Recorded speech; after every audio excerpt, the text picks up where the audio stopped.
Welcome to another episode of the brand called You, a podcast and podcast show that brings you leadership lessons, knowledge, experience, and wisdom from thousands of successful individuals from around the world.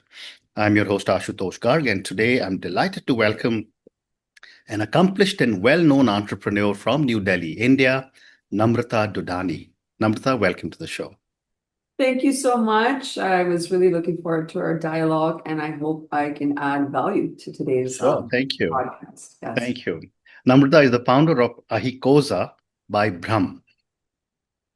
Namrata, before we start talking about Ahikoza, a few questions for you. What inspired you to leave the traditional path and pursue your entrepreneurial dream? Well, that's a great question. And, I often say this, there are some individuals with a very clear vision for their life that I Mm, want to be a designer or I want to be a doctor, and then they pave that way forward. But I never intended to, nor had the vision of being a mm, handbag designer. I mm, always say this, I didn't choose handbags chose me. mm, And a little bit of destiny and calling and a lot of work. But I was working with my father at the time in Indonesia. Those are where my roots are. And I realized that mechanically working just for the sake of a job title or, filling a certain expectation wasn't really fulfilling me on a personal level. I mm. wanted to enjoy what I do. I was confident that I could add value in the world.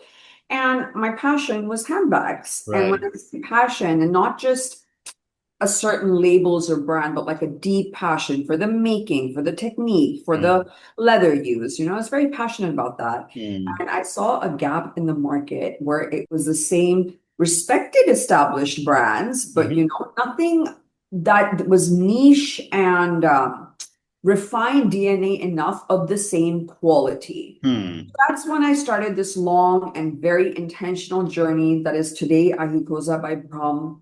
And I think Warren Buffett said entrepreneurial journey is one of the most spiritual ones you can go on. And that really, really has been the No, process and how journey so amazing. far. How But amazing. it was a pure kind of call of destiny, I feel, followed by, of course, strategic execution and Yeah. just Yeah. Yeah. I was yeah. just going to say, while it is fantastic, but entrepreneurship is also not an easy journey.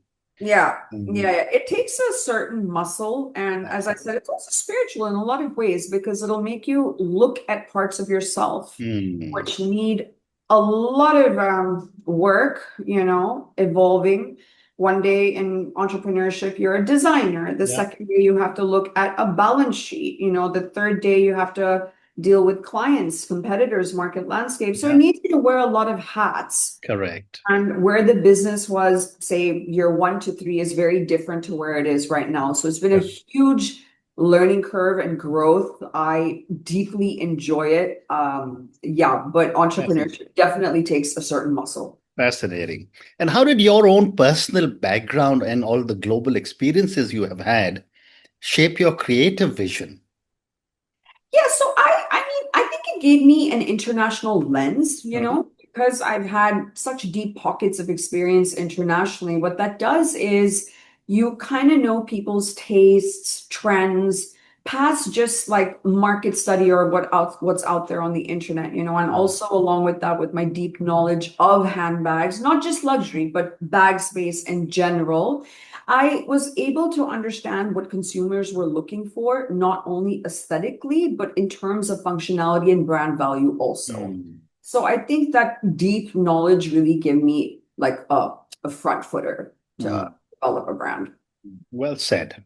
Let's now talk about your bags and your brand, Ahikoza by Brham.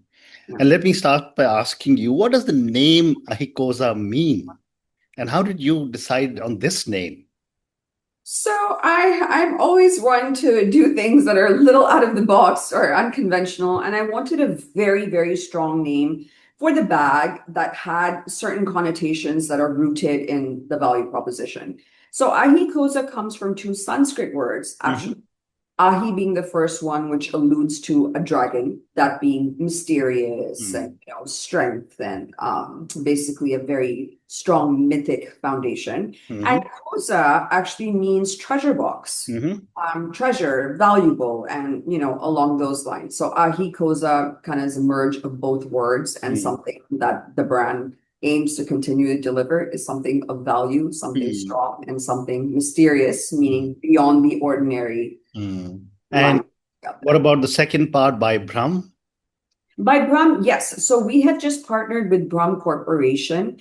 I've been very, very conscious in the past of fundraising and raising capital because I feel someone really has to align with the brand and the Mm. vision.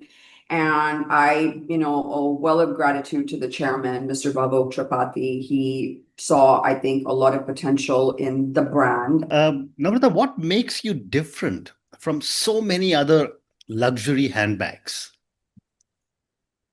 What makes me different? Okay. I think it would have to be in the design language. Mm, I think, see, while business has a lot of moving parts in the sense of there are fundaments which are universal across different brands, but the design language is what's one that stands out. If you look at the design, all through is a very clear consistency of geometry, mm, right? And why I actually, there's a deeper essence to it. Why I chose geometry was it's something that's never wrong. Life mm, is hectic. There's mental chatter. There's this and that, but geometry is never wrong. And I found mm. that concept very calming and spiritual in a Yeah. manner. That's how I define the DNA. Mm, That's one. Secondly, I think it's one thing to recognize a bag by its logo. That in itself is an accomplishment. No yeah. one's taking away from that. It's an established brand, there's logo. But to be recognized by design, Mm, that to me, past the celebrity quotient and correct. anything else, that is the most close to my heart. Mm. Tell me a little bit more because, I was fascinated when I was reading about you. Yeah. How important has it been for you to build a brand with a defined identity free from overt logos? Oh, it's been a challenging but very exciting journey. Mm, But for me, I wanted to create something of value that didn't have to announce itself. Like logos are one thing, and that's wonderful, but that's also one segment of the market. mm, And my style personally is a little understated. I mm, like value over quantity and all of that. And a lot of Ahikoza by Brahm has me in, the essence and the design. mhm, So it was bridged by that vision. And before this whole quiet luxury boom, I think Ahikoza was very quiet luxury for a very long time. mm. So it excites me now that the market and the global consumer is maturing where these things are valued. And I think Ahikoza has a very strong offering over there. Absolutely.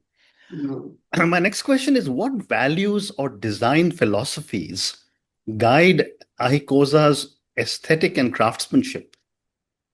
Right. So I'll break this question in a couple of Yeah. components. The Mm, first, geometry is consistent throughout. mm, We stand tall on that and bridge that through every collection, that evolves. mm. Secondly, the hands behind the art are extremely important to me. I've been working with some of our artisans, especially in Indonesia, they have 25 years of experience under their belt. Right.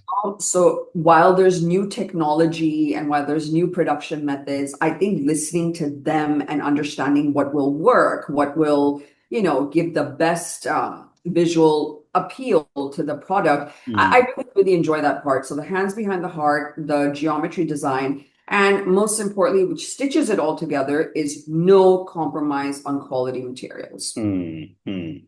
You've told me about how important geometry is for your bag. You've told me about how you'd love to see your bag recognized by its design rather than the logo.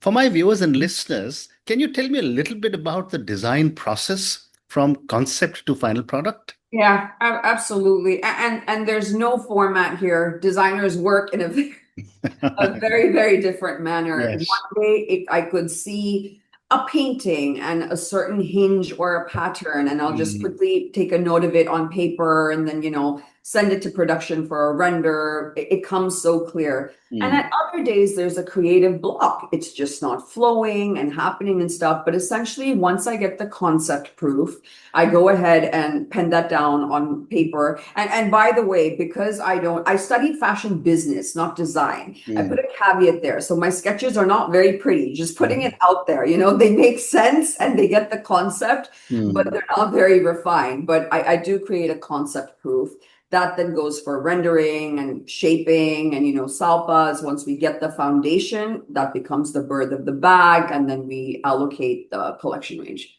amazing. What materials and techniques are central to the creation of each of your bags? What materials and techniques? So, because of the defined DNA throughout the collection, the base design will remain the same and Mm, consistent, but the treatments will be different. So mm, we've worked with everything from sequins to vegan leather, exotic skins, traditional leather, satin. And again, it comes to the fact of bridging superior quality across all those materials mm, with our signature silhouette. mm. Amazing.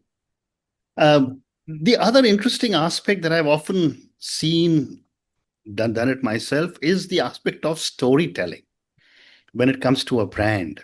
Now, a bag is a very, very personal product. How Absolutely. important is cultural storytelling in your brand narrative? And give me an example if you can.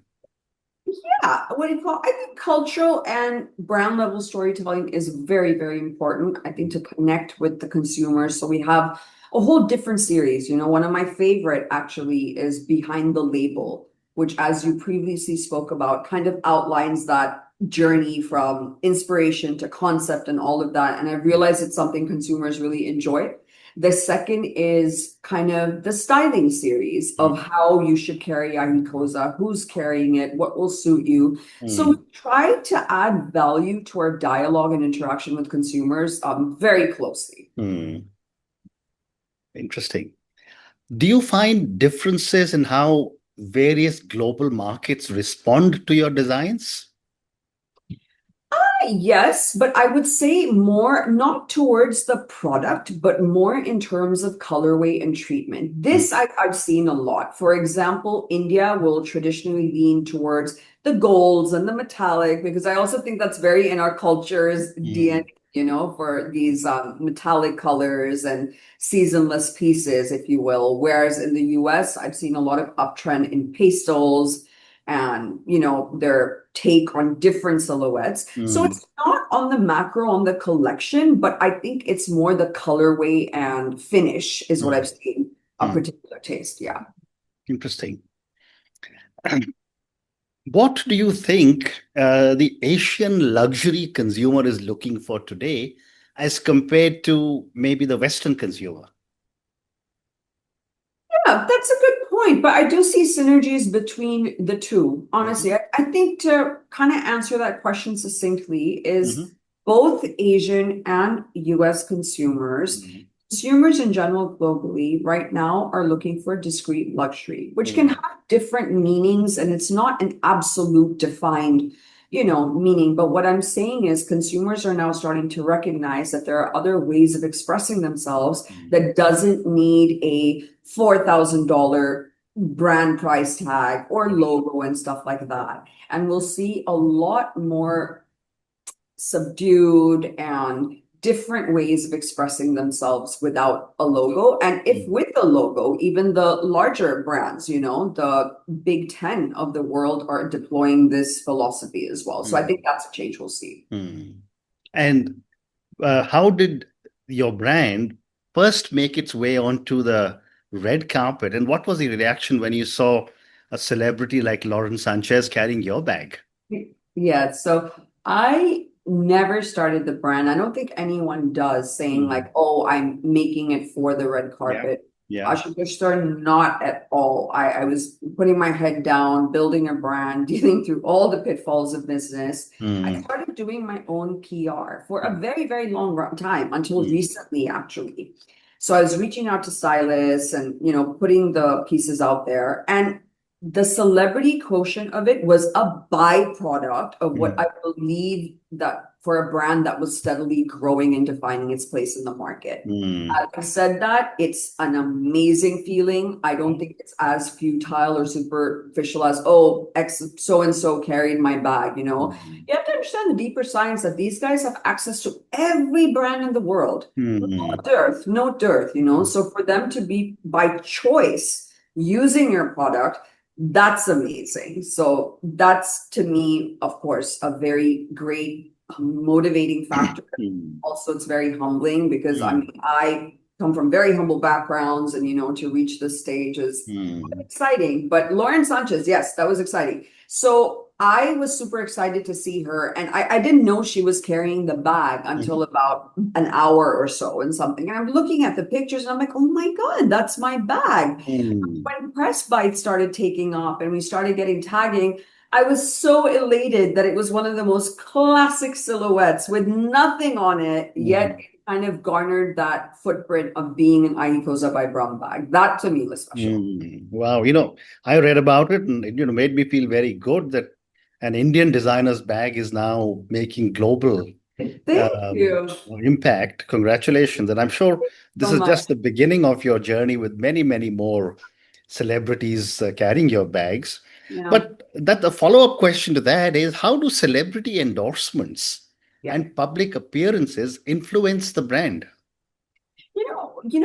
Just by default, I think by their position of influence, what it does is adds credibility. The Mm. same reason of what I mentioned earlier. These guys have access to every brand in the world, Mm. right? And so far in this whole journey of ours, we haven't paid for celebrity placement. We Mm. have an incredible publicist who we work with, but these are not paid endorsements. Mm. So the fact that they're part of the Ahikoza tribe, everybody's willing to carry it at some of the biggest events, thinks like, oh wow, that's something really valuable, and I'd like Mm. to have a piece of that. Mm. Fascinating. Time for one more question for you, Namrata. Yes. Um, Given your incredible success so far, and also the fact that this is just the beginning, what's next for Ahikoza? Are you considering expanding beyond handbags? Yeah, that's an exciting question. So I think this partnership with Brahm opens a lot of doors that we are so excited for. It's too early to speak about it, but Yeah. yeah, like I can give a little teaser of Mhm. hospitality, like fine jewelry, and let's see. But yeah, definitely expansion plans for sure. Fascinating. And on that note, Namrata, I just want to say what a fascinating conversation this has been with you. You know, uh, you started Ahikoza, and obviously, very quickly, you seem to have seen amazing success more because of your passion for the product. And it's often been said that if you build the right product, then the world will come to you, which you seem to have done. But thank you again for speaking to me. All the very best for many, many new products Thank that you you so will come. much. And I appreciate, coming on your show. I hope I add value, and You will. it was pure joy chatting. Thank you. Thank you again.